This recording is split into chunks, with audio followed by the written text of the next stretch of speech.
Yeah. Yeah.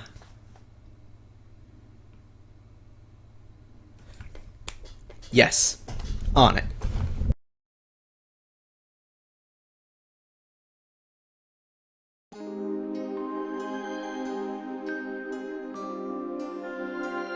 How's it going, everyone? Foxy Carnage here.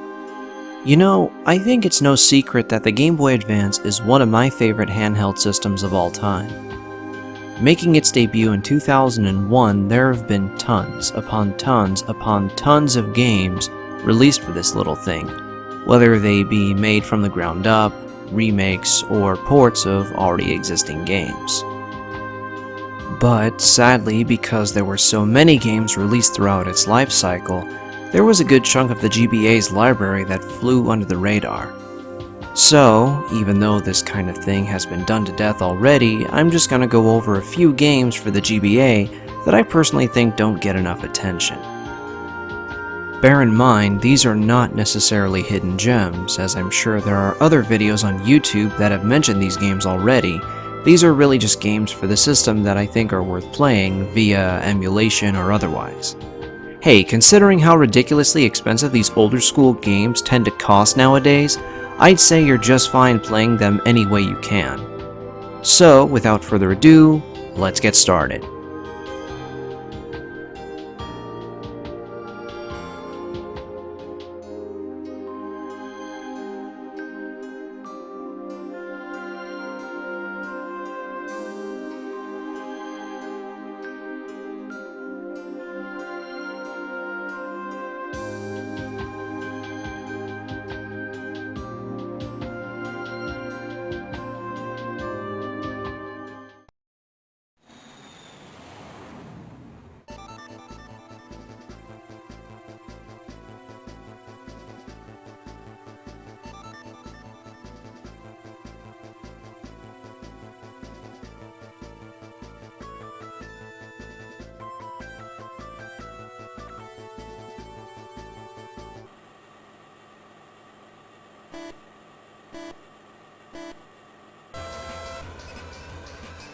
Alright, starting strong with F-Zero Maximum Velocity. An early GBA title, this game doesn't experiment with new mechanics like F-Zero X on the Nintendo 64 or F-Zero GX on the Nintendo GameCube. There's no overarching story or plot, to my knowledge anyway. It's pretty much just a straightforward sci-fi racer from start to finish, and can easily be considered the true spiritual successor to the original F-Zero on the Super Nintendo. Same rules apply, you can pick from 4 cars, race through different circuits, and all you have is your skills in racing. And with a game like this, that's all you really need. I don't know how much this one goes for physically, and it's probably better that I don't look it up, knowing prices online or otherwise change all the time. But I still recommend checking this one out, especially if you love F-Zero.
Next up, we have Sword of Mana.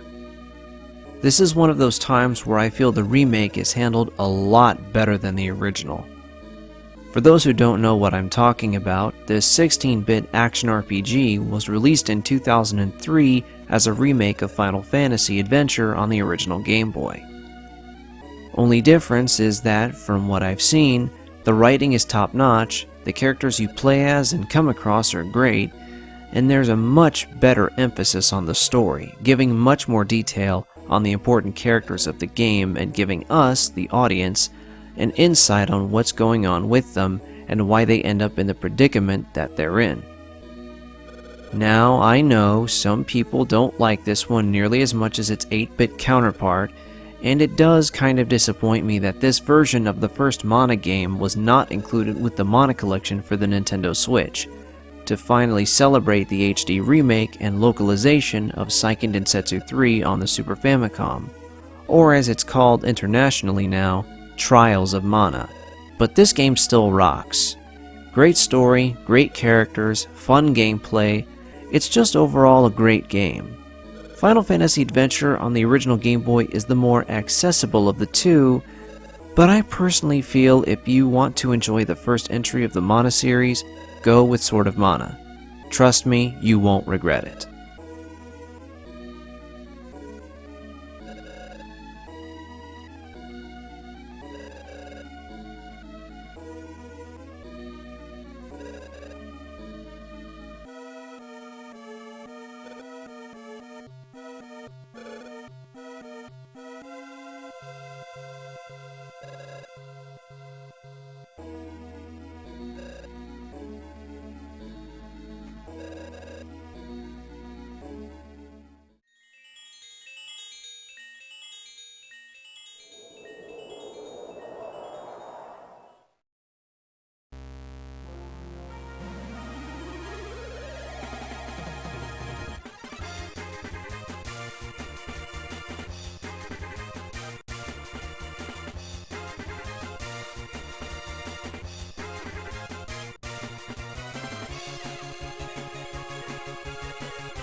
Oh yeah, there was no way I was going to pass up my favorite blue speedster. We all know about that unfortunate tragedy of a video game port that was Sonic the Hedgehog Genesis, which I will say right now is the worst Sonic game ever made. We all know the game sucked so hard it nearly ruined Sonic's reputation.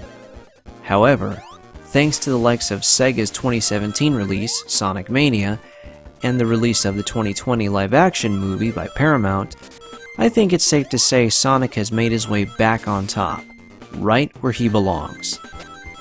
While a lot of people nowadays can consider Sonic Mania as the Sonic 4 everyone wanted, and I don't blame them, the game looks amazing, Sonic Advance is still pretty fun on its own. I really enjoy the Advance trilogy overall, but of course, I picked the first one for this list simply because out of the entire GBA trilogy, that's the one I played the most, although I still enjoy the second and third games just fine, and I can easily recommend trying out either of them to see which gameplay formula fits more your style.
I will always have a soft spot for the original Medal of Honor on the PlayStation. It's easily one of my favorite first-person shooters for the console. Its follow-up, Medal of Honor Underground, was a decent entry, as long as it's not the GBA version. That one is just awful. I think we can all agree the GBA port of that game has got to be one of the worst ports ever. Thankfully, Medal of Honor Infiltrator is one hell of a time. For the main crux of the game, you play in a top-down perspective, controlling Corporal Jake Murphy, carrying out different objectives in the attack on the Axis during World War II. Occasionally, you'll play in a first-person on-rail segment, manning a machine gun, fending off against the enemy. Medal of Honor Infiltrator is also one of those games where you can play with a friend in co-op via GBA link cable, although I'm not quite sure how that would work. The best way to describe this game is picture the Capcom arcade game Commando, or something like Hands of Time for the Game Boy Color, but set in World War II. Having at least a few recognizable tracks from previous Medal of Honor games and pretty responsive controls, Infiltrator is one GBA game well worth playing. Although the only real downside for me is, I wish you could mix and match what weapons you can carry, as you're restricted to only 2 at a time. But other than that, it's still pretty good.